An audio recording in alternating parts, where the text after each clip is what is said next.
Welcome to our series, The Bhagavad Gita for All. Namaskar.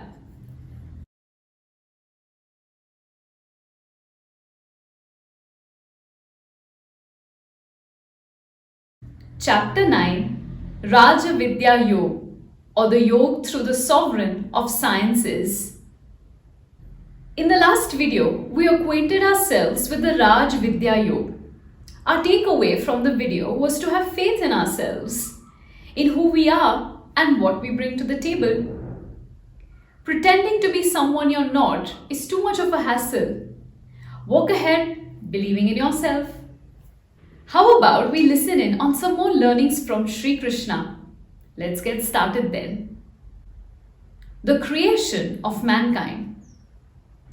Most of us have had our imaginations run wild when we discussed or tried to explain the presence of God, or even the creation of mankind for that matter.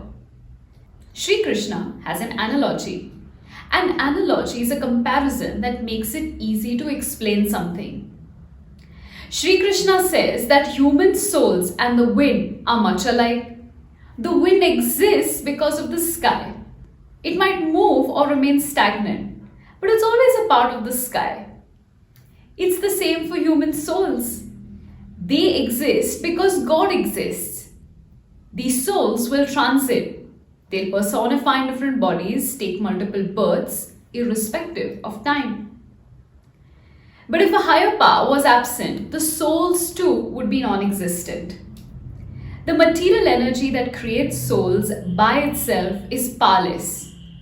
When the Creator steps in, this energy finds a new form of life and is able to show consciousness, the real source of life. Think of a lamp in our home. It is electricity that lights up the lamp. What use is this lamp if it has no source of power? But when it has power, it glows and the light is able to dispel darkness. One cannot disregard the fact that showcasing any kind of devotion to a formless aspect of the Creator is burdensome. Another argument could be that if God can manifest into a person, then is he or she really God? An easier way to grasp this is to think of God's personal form as one that is free from all defects of the material world, a form full of knowledge alone. God's descent into the world is that of an avatar. If this is something you're not convinced of, there's nothing wrong with it. To make the most of all that is around you, you're going to need to connect with who you really are, your very own soul.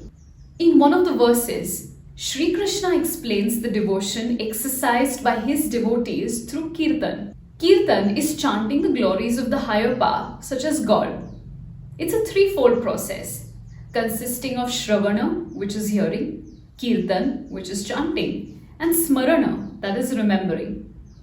A Kirtan is powerful in the sense that it allows one's wandering mind to find focus. And this focus is on one entity, God Himself. It's also one of the ways to purify one's mind. In order to reach the absolute truth, you might consider one or more paths. And nothing is set in stone.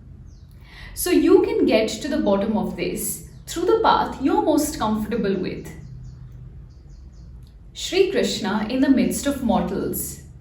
Shree Krishna explains that he is the supreme goal of all living beings, playing the role of sustainer, abode, master, friend, the way we look at him. In order to sustain in the mortal world, we often turn to people around us for support. We build relations with people. We become attached to them. This makes us bound to the material illusion. What we forget is that these relations are temporary and ultimately we will all separate from them. Another important aspect is that this attachment is based on selfishness. So, as long as your self-interest is satisfied, you'll remain attached. If you're seeking the love your soul needs from these worldly attachments, you're looking the wrong way. Our soul is a tiny part of the Creator. This means that the higher power rests in us. We already have an existing relationship with Him. He's been with us through many of our previous births. His attachment is selfless, and he's always going to be looking out for our good. Why not try turning to ourselves for the soulful love we wish to acquire and fulfill the eternal welfare we so desire? Think of it this way. We'll all agree that water gets stored in a dam. This water in the dam may have come from various sources, the rain or from an overflowing river and so on. Irrespective of the source, the water is together as one entity for some time. When the dam is full, the water is let out. This water flows through still together as one entity for some time. But there will come a time when this water will separate. The water breaks and flows into different directions. Originally though, the 2 or 3 distributaries emerge from that one source, the water in the dam. Can you say that the water flowing in the different directions is any different then? The connection you should be looking for in order to make the most of your mortal life is the connection of you with you. But how is one able to do it? Some of us are certainly novices. Is meditation the only way? Not quite. I think I have a way to help. When you come across a quote or a poem or any literary piece and you think to yourself, yes, exactly, you've just uncovered what you feel deeply. Your ability to relate to a picture, a group of words, a fleeting imagery, it all tells you that this is what is going through your mind. This is what you feel. These are the values you're built on. And look, you've been able to establish a connection with a deeply set emotion. Easing out the ambient noise will help you get closer to realizing who you are and what you're made of. Until then, keep believing in yourself. Dhanyavad.